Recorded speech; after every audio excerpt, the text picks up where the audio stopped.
Assalamualaikum warahmatullahi wabarakatuh.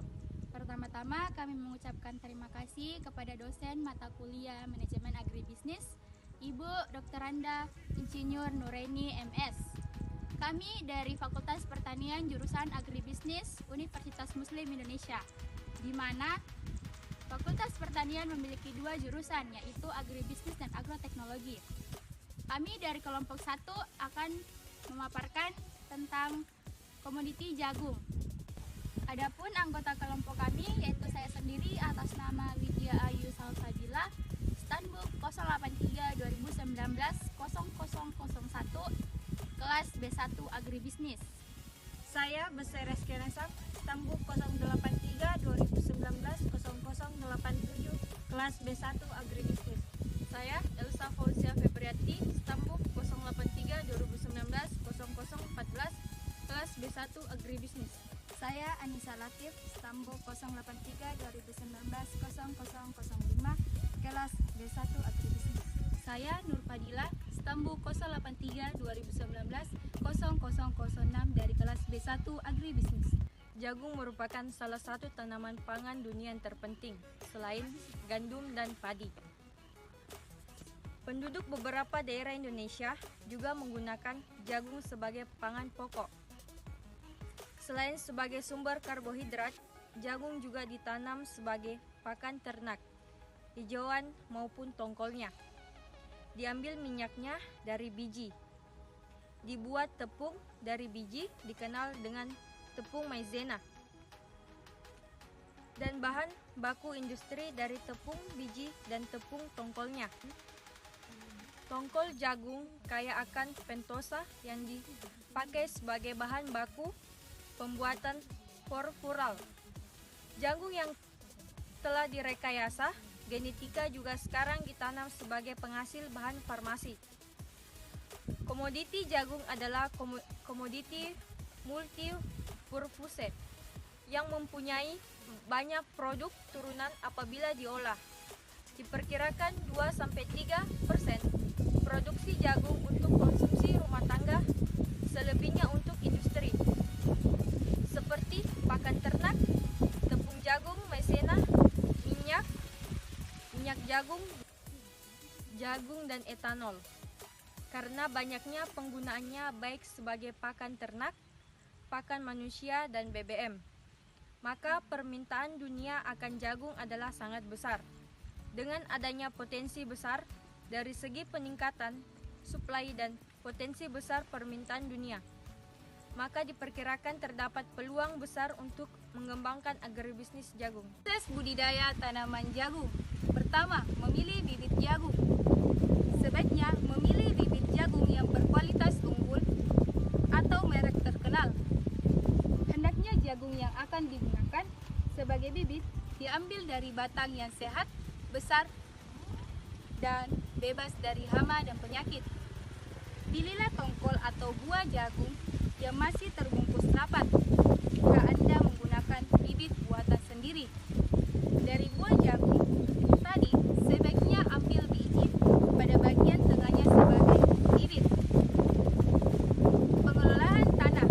Tanah harus bersih dari sisa tanaman lama atau rumput-rumputan. Tanah dibuat bendengan atau dicangkul dengan kedalaman 25 cm. Setelah dicangkul, selanjutnya tanah bisa diratakan kembali. Buatlah parit bendengan dengan baik. Dengan tanam, jagung bisa mendapatkan air yang seimbang di waktu hujan. Sebaiknya, sebelum menanam lahan, sebaiknya diberikan kapur atau melakukan pengapuran untuk menurunkan tingkat keasaman tanah. Cara menanam jagung. Agar tanah ditanami jagung, sebaiknya diberikan pupuk yang cukup. Pupuk yang diberikan bisa berupa pupuk organik atau pupuk kimia. Bibit jagung yang ditanam dimasukkan ke dalam tanah dengan kedalaman 5 cm. Dan setiap lubang bisa dimasukkan 2-3 biji jagung. Setelah tanaman jagung mencapai ketinggian 30-40 cm, tanah hama dibersihkan dari rumput-rumput liar atau gulma, kemudian tanaman jagung diberikan pupuk secukupnya supaya pertumbuhan lebih cepat. Pemeliharaan tanaman jagung. Tanaman jagung yang kelihatan layu sebaiknya dilakukan penyiraman agar tanaman jagung lebih sehat dan mendapatkan hasil yang sebaiknya. Maka gunakan pupuk kimia seperti Ponska. Cara pemupukan bisa dilakukan dengan membuat lubang menggunakan kayu atau tongkat. Kemudian letakkan pupuk pada lubang yang berada di sekitar tanaman jagung. Setelah tanaman berumur 1 bulan, maka harus dilakukan penyiangan. Lakukan pengobatan secara rutin minimal seminggu sekali agar jagung tidak terkena penyakit. Kemudian, lakukan pengontrolan hama perusak seperti tikus, burung, dan babi. Memanen hasil. Jagung yang sudah tua bisa dipanen dari batang, lalu kemudian bisa dijemur sampai kering. Setelah kering, buah jagung bisa disimpan atau dilakukan penggilingan untuk memisahkan biji jagung. Pengelolaan tanah hingga panen. 1. Persiapan. Dilakukan dengan cara membalik tanah dan memecah bongkar tanah agar diperoleh tanah yang gembur untuk memperbaiki aerasi. 2. Pembukaan lahan. Pengelolaan lahan diawali dengan membersihkan lahan dari sisa tanaman sebelumnya. 3. Pembentukan bedengan. Setelah tanah diolah, setiap 3 meter dibuat saluran drainase panjang barisan tanaman. 4. Pengapuran. Di daerah dengan pH kurang dari 5, tanah harus dikapur. 5. Pemupukan. Apabila tanah yang akan ditanami tidak menjamin ketersediaan hara yang cukup, maka harus dilakukan pemupukan. Teknik penanaman. Pertama, penentuan pola tanaman. Patan lubang tanam. Lubang tanam dibuat dengan alat tunggal. Kedalaman lubang perlu diperhatikan agar benih tidak terhambat pertumbuhannya. Cara penanaman. Pada jarak tanam 75 x 25 cm, setiap lubang ditanam satu tanaman.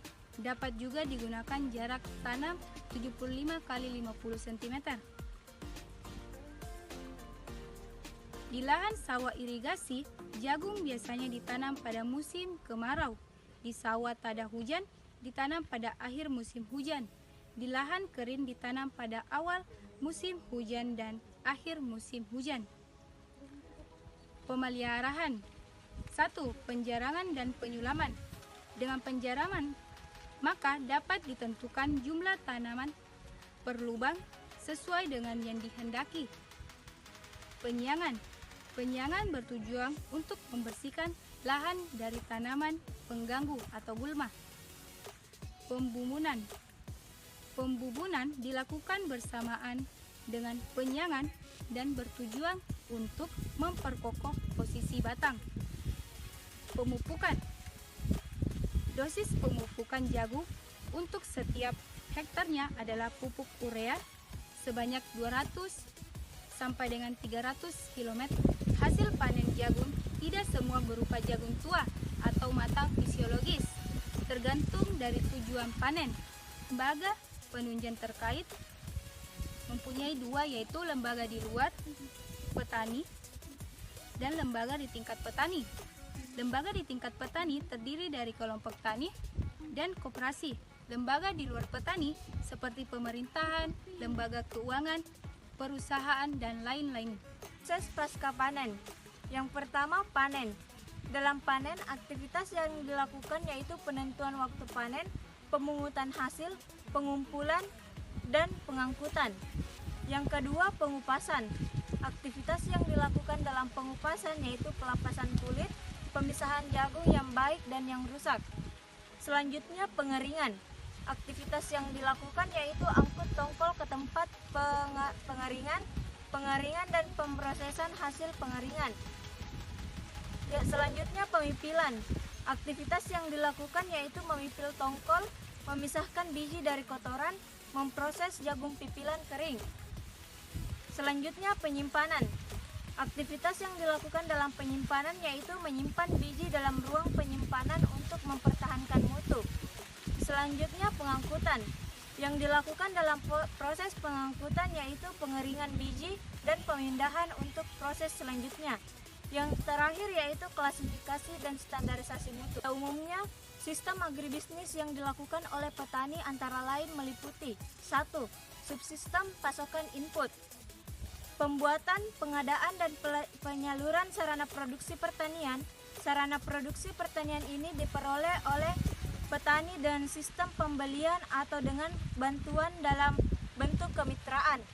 Yang kedua, subsistem produksi dalam usaha tani. Kegiatan pada subsistem ini meliputi pemilihan benih jagung, penyiapan lahan, penanaman, pemeliharaan tanaman, dan panen. 3. Subsistem pengolahan hasil panen. Penanganan lepas panen jagung pada tingkat petani pada umumnya baru sampai pada pengeringan jagung tongkol dan pengupasan kulit jagung. Hal ini merupakan petani belum memiliki alat teknologi dan biaya yang cukup untuk melakukan pengolahan lanjutan. Yang keempat, subsistem pemasaran hasil. Pola pemasaran jagung melalui jalur pemasaran yang beragam. Di antaranya, bagi petani yang tidak melakukan kemitraan usaha dengan perusahaan mitra melalui pedagang pengumpul, baik yang memfungsikan kelompok tani atau koperasi maupun yang tidak. 5. Kelembagaan jasa pendukung agribisnis jagung. Pada umumnya, lembaga di tingkat petani dan lembaga di luar petani. Lembaga di tingkat petani terdiri dari kelompok tani dan koperasi. Lembaga di luar petani seperti pemerintah, lembaga keuangan. Strategi pemasaran jagung. Strategi yang diterapkan pada produk jagung yaitu inovasi yang sesuai dengan keinginan konsumen untuk mencapai level market share. Menggunakan strategi positioning dengan menyesuaikan keperluan target pelanggan. Sedangkan harga jagung untuk mengembangkan posisi berdasarkan low price atau target pelanggan. Tujuan untuk menuntut strategi penetapan harga haruslah merupakan bagian dari tujuan yang menuntun strategi pemasaran secara keseluruhan. Oleh karena itu, tidaklah benar bila harga dipandang sebagai elemen yang mandiri dari bauran pemasaran. Karena harga itu sendiri adalah elemen sentral dalam bauran pemasaran. Distribusi jagung manis. Distribusi adalah berbagai kegiatan yang dilakukan untuk membuat produk mudah diperoleh dan tersedia untuk konsumen. Keputusan penentuan lokasi dan saluran yang digunakan pelanggan melibatkan pemikiran tentang bagaimana cara mengirimkannya atau menyampaikan jasa kepada pelanggan dan di mana hal tersebut akan dilakukan. Selanjutnya, lembaga pemasaran yang terkait. Lembaga utama dalam pemasaran jagung di lokasi ini yaitu petani, pedagang pengumpul jagung PPJ atau pedagang desa dan pedagang besar. Pemasaran jagung melalui jalur pemasaran yang beragam. Di antaranya bagi petani yang tidak melakukan kemitraan usaha dengan perusahaan mitra, biasanya pemasaran jagung dilakukan melalui pedagang pengumpul, baik yang memfungsikan kelompok tani atau koperasi maupun yang tidak. Ada pula yang langsung menjual produknya ke pabrik pengolahan atau langsung ke konsumen jika produk tersebut untuk langsung dikonsumsi. Bagi petani yang telah melakukan kemitraan usaha dengan perusahaan mitra pemasaran produk jagung dilakukan melalui kelompok tani atau koperasi, perusahaan mitra, pabrik pengolahan, dan konsumen. Terakhir yaitu peranan lembaga pendukung. Kelembagaan pendukung agribisnis jagung ialah lembaga di tingkat petani dan lembaga di luar petani. Lembaga di tingkat petani terdiri dari kelompok tani dan koperasi. Lembaga di luar petani seperti pemerintah, lembaga keuangan, perusahaan, dan lain-lain. Itulah hasil pemaparan dari kami, kurang lebihnya mohon dimaafkan. Sekian dan terima kasih. Wassalamualaikum warahmatullahi wabarakatuh.